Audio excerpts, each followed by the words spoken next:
welcome to Supper with Stella. So today we're going to be making a grits dish. It's going to be kind of like a grits casserole. It's going to have some breakfast sausage in it, a lot of, you can't see them from over there, sorry, a lot of peppers in it. Breakfast sausage, peppers, I'm going to do some beet greens in it, spinach would of course be fine, and some eggs as well. So the first thing I want to do is start making my grits. So the only grit I ever work with is a nice, good quality stone ground grit, not a quick cook grit, nothing that comes in a little packet, no minute grits, stone ground grits. So I'm going to make 1 cup of grits to 4 cups of liquid. That's the ratio to grits. 4 grits, excuse me. So I'm doing 2 cups of chicken stock, and I'm going to do 2 cups of milk. So, you know, rice is a 2-to-1 ratio. 1 cup rice to 2 cups water, or a ½ cup rice to 1 cup water, or other liquid. You could use chicken stock. For me, the best way to make grits is half chicken stock, half milk. Gives it a lot of nice savory flavor, but it also gives it a really good creamy texture as well. Here are my beet greens, which we're gonna, I don't know if you can see, but there's a good bit of liquid in these. They're frozen ones that I've thawed out, so I do wanna make sure to strain those off before they go into our grits. So what we're doing is we are waiting for this pot to boil. And since it is a pot with dairy in it, you have to keep an eye on it or it will boil over and be a mess. So once it comes to a boil, I'm gonna get, and I'll go ahead and get some measured out. So it'll be a cup of grits. So we did 4 cups of liquid, so I'll want to do 1 full cup of grits. This is my little ½ cup measure. So I will just do 2 of these. So now that I've got my liquids in the pot, I need to wait for these to come to a boil. I also would like to go ahead and get everything else going just to make this a little more quick or a little quicker. So I am going to put this back on the stove. I'm going to have to go check it a few times because, as I've said many times, dairy loves to boil over. So since there is half of this is milk, once it gets going and like starts getting to a boil, it boils over super quickly. So I will have to go back, keep an eye on it, check it several times, but I'm going to move this to the back. As soon as it starts boiling, I'm going to get my grits in it. But I'm going to take it back there for now. All right, so my grits have come to a boil, or my milk and chicken stock came to a boil, so I went ahead and put my 1 whole cup, 1 full level cup of grits in, added a little salt and pepper, and those are going to need to cook. Every once in a while, give them a whisk. It's going to take about 30 minutes. A good stone ground grit takes a little while to cook. And you know they're done when they no longer taste metallic. I know that sounds kind of weird, but an uncooked grit has like a slightly metallic-y taste to it. So when you're tasting it for doneness, you know, give it a little taste. If it still tastes kind of metallic, it's not finished yet. Getting on to the part that really turns this from just grits into more of a casserole dish, or more of an entire meal, really. I am just dicing up an onion. I'm going to saute that in a little olive oil.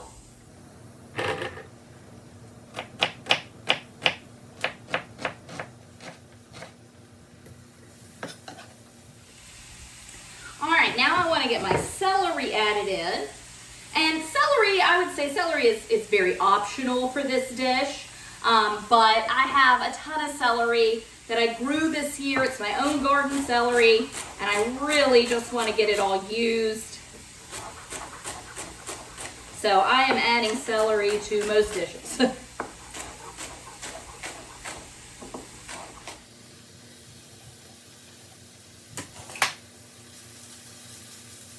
And then the other items I'm going to add, I don't know if I told you, but at the last minute I decided I have a ton of okra, so I am going to add okra to it.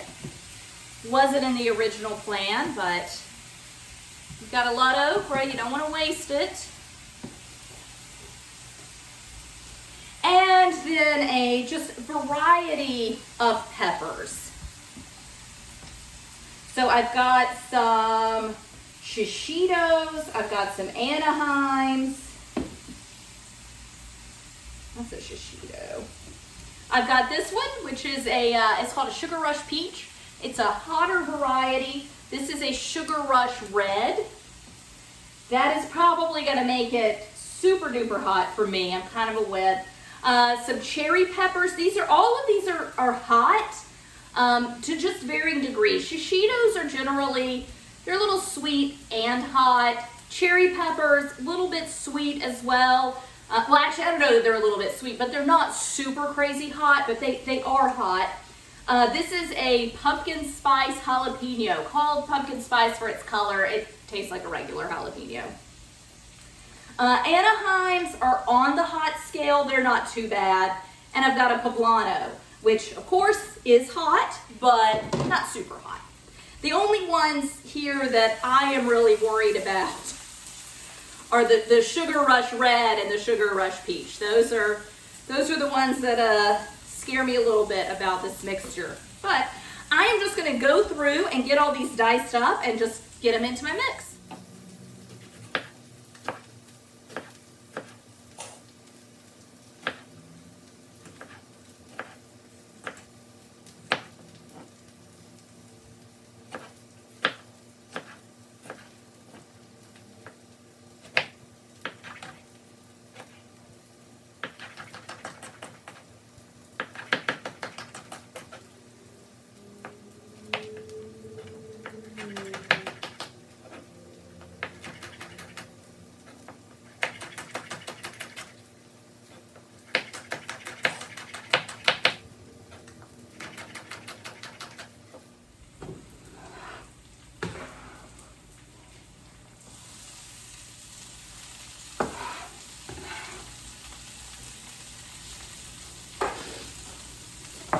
Okay, so I am just gonna get these sauteed down until they're really nice and soft. I do wanna start I'm getting a little coloring on my onions already. I would like to get some coloring on everything else, just a little caramelization.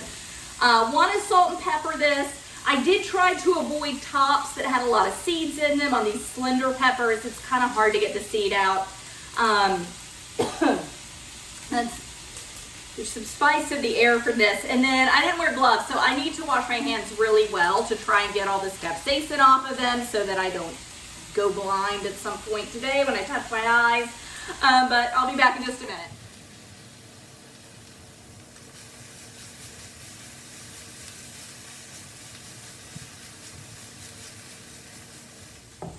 All right, so I'm just gonna run my knife through this okra real quick. I am starting to get some good color on my peppers. So I'm just gonna run my knife through this okra. Some of these are gonna be a little too, oh, that one's good. Some of these are gonna be a little too woody. They were just, I left town for a few days and some of them were just on the plant too long and they just get too fibrous to eat when that happens. Such a shame, but I mean, okra, you can look at okra in the morning and sometimes when you go out in the evening, it's already too far gone to actually eat. When you really get into the height of okra season, it can be a little difficult to handle. So.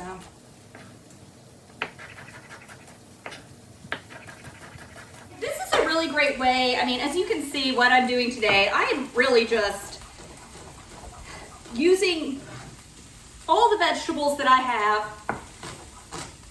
That one sounds too crunchy. All the vegetables that I have that need to get used up. So this is kind of a, you could really put pretty much anything into this that you wanted.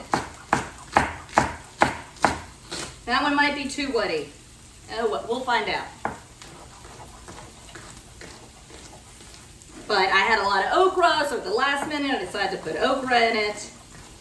I really even decided to use this so I could go through some peppers I have. But you honestly can use anything you want. I'm doing breakfast sausage. You could do hamburger meat. You could do ground turkey would be really nice. Any kind of like sausage like kielbasa or andouille. Excuse me, sorry, all the peppers definitely a lot. I'm a little afraid to eat this. I think it's gonna be good, but anyway, as I'm saying, said, you really could just put anything in this you wanted, suspend it in a grit and egg mixture. We'll add egg to it. And it's just a good way. It's inexpensive because you're using what's kind of left in your refrigerator. But it's going to taste great.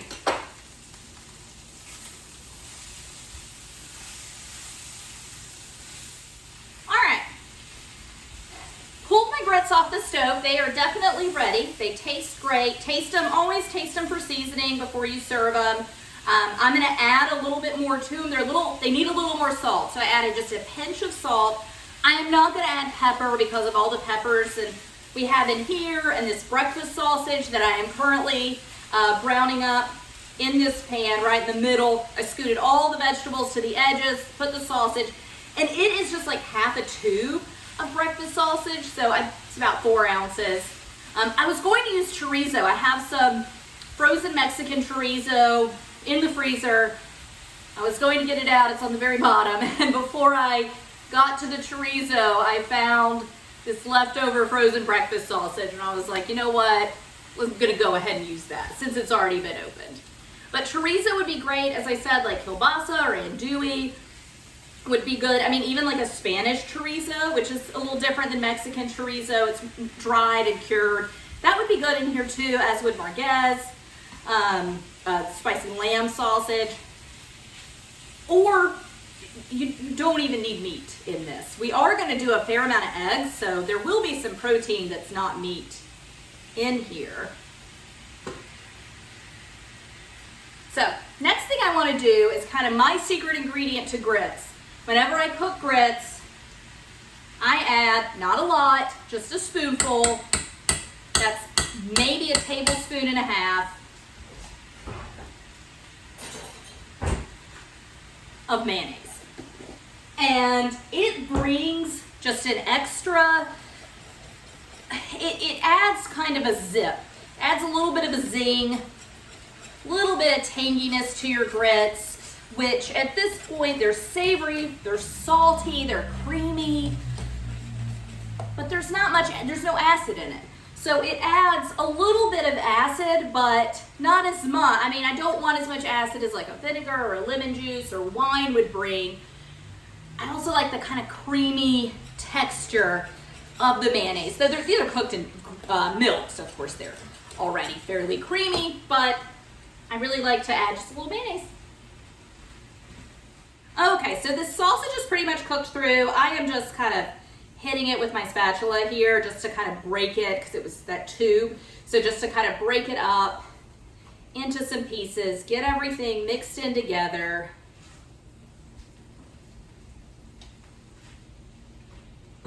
All right, I will just let that cook for a little longer.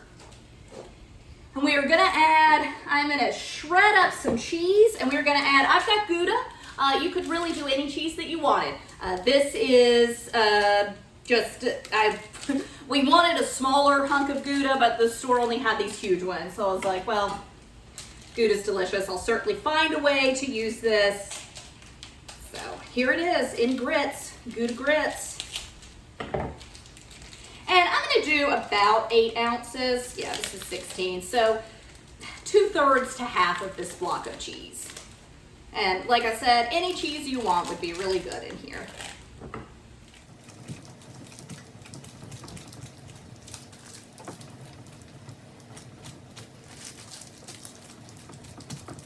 All right, that's good. So about half of my block of Gouda, which as I said this is 16 ounces. This is probably, I didn't use quite half. I'd say it's more around 6 ounces. You could do more or less though. This is obviously not a picky recipe. I'm gonna squeeze these out. I'm just gonna squeeze them out with my hands, but they're kind of cold. So I'm gonna put them in here so that they warm through just a little bit. And so these were frozen beet greens that I harvested when I harvested my beets. I just took the tops off, washed them really well, and froze up quart-sized bags of them. And I used half a quart the other day for something else. I don't even remember anymore. So this is just about roughly 2 cups of frozen beets. that as I squeeze, I know they get so compacted down. But being beet greens, they still have a lot of that color to it, that beet color. And I don't totally want to dye my grits, but might happen. Obviously, any leafy green is going to be fine here, or just leaving it out altogether if you're not a fan of leafy greens. I've said before, beet greens are my favorite leafy greens. They've got a nice sweetness to them.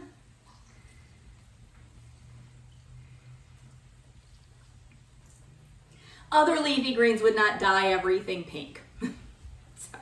And fresh leafy greens would be fine too. I mean, if I were making this during beet season, I would use fresh ones and wilt them down and add them, but it is not beet season, so only got the preserved ones. So next thing I want to do, so I have got my grits in here, and they are totally done.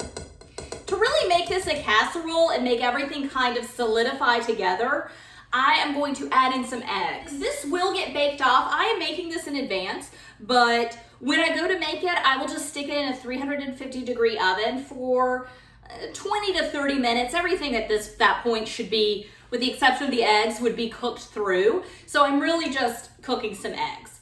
And so 20, 30 minutes at 350 should be plenty of time to get your eggs cooked. So I'm gonna add 3 eggs into my grits.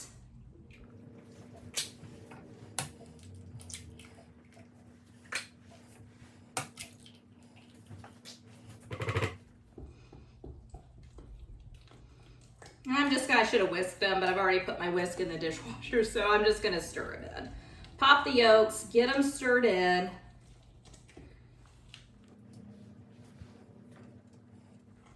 And these grits, I mean, as I said, I took them off and brought them over, so they are still quite warm. So when you get that egg in, you do want to move things pretty quickly, just so that it doesn't immediately start cooking and scrambling. If it cooks a little, this is a savory dish. We're not making a souffle, so it's gonna be okay. Not that that would be okay in any savory dish, but in this kind of application, it wouldn't be a huge deal if you got a little scrambled egg. But just stir till your cheese is incorporated and starting to melt, and then we're gonna put all of this sausage and all these delicious summer vegetables in.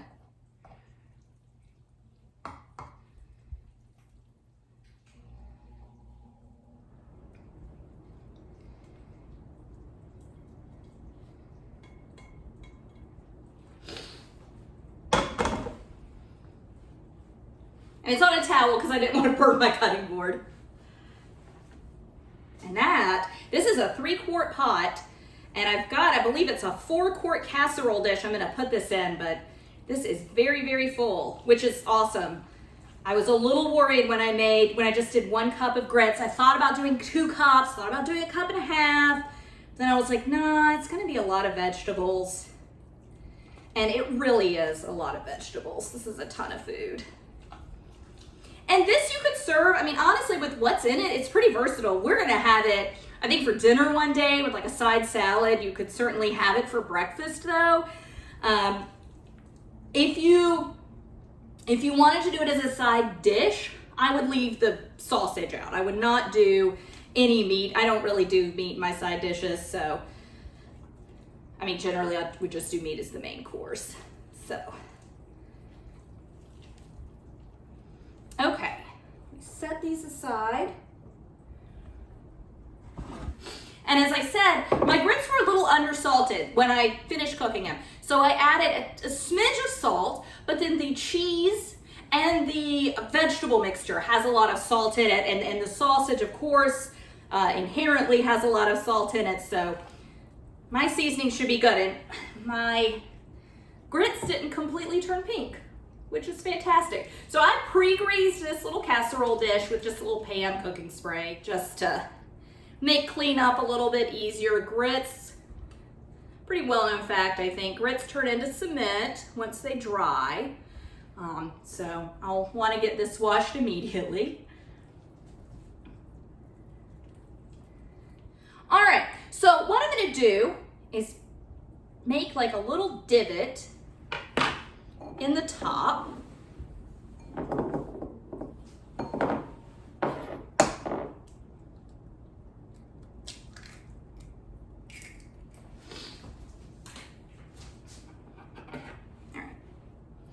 little divot, and then I'm just gonna throw my egg into the divot. Okay, so I am gonna do this 3 more times, and I'll be honest, this is pretty full to be doing this. I didn't quite realize, I really thought I wouldn't have enough, so we'll surprise this dish is as full as it is, but not a complaint. Okay.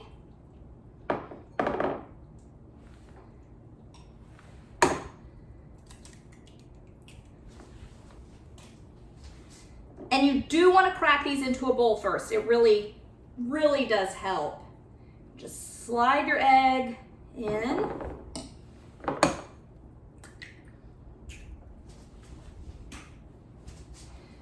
Okay, and last one.